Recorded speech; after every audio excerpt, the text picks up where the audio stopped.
December 3, 2023 ఈరోజు December 3, 2024 కరెక్ట్గా ఒక సంవత్సరం క్రితం ప్రజల ఆకాంక్షలకు అనుగుణంగా తెలంగాణలో ప్రజాప్రభుత్వం ఏర్పడ్డది. కాంగ్రెస్ పార్టీ శాసనసభ్యులుగా మెజార్టీ విజయం సాధించినాం. ఈ సందర్భంగా గత సంవత్సరం నుంచి జరిగిన పరిపాలనకు సహకరించిన ప్రజలందరికీ, సంవత్సరం క్రితం కాంగ్రెస్ను బలపరిచి గెలిపించిన ప్రజలందరికీ హృదయపూర్వకంగా తెలంగాణ ప్రభుత్వం పక్షాన, తెలంగాణ కాంగ్రెస్ పార్టీ పక్షాన ధన్యవాదాలు తెలియజేస్తున్నాను.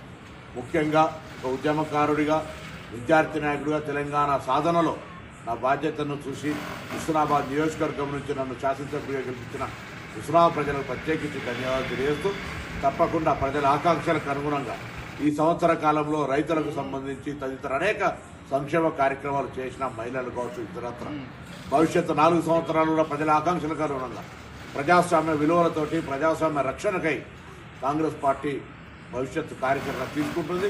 ఇందుకు ప్రజలు ఏ విధంగానైతే గత సంవత్సరం ఆశీర్వదించినారో భవిష్యత్ కాలంలో కూడా ప్రతిపక్ష రాజకీయ కుట్రలను తిప్పికొట్టి దుష్ప్రచారాన్ని నమ్మకుండా కాంగ్రెస్ పార్టీని ఆశీర్వదించి బలోపేతం చేయమని, రాబోయే కాలం లోపల తప్పకుండా ప్రజల ఆకాంక్షలకు అనుగుణంగా ప్రభుత్వాన్ని అందిస్తామనే మాటతో అందరికీ మరొకసారి ఈ సంవత్సర పదవి కాలం లోపల కాంగ్రెస్ ప్రభుత్వ పదవి 1 సంవత్సరం అవుతున్న సందర్భంగా ప్రతి ఒక్కరికి పేరు పేరున ధన్యవాదాలు తెలియజేస్తూ పొన్నం ప్రభాకర్.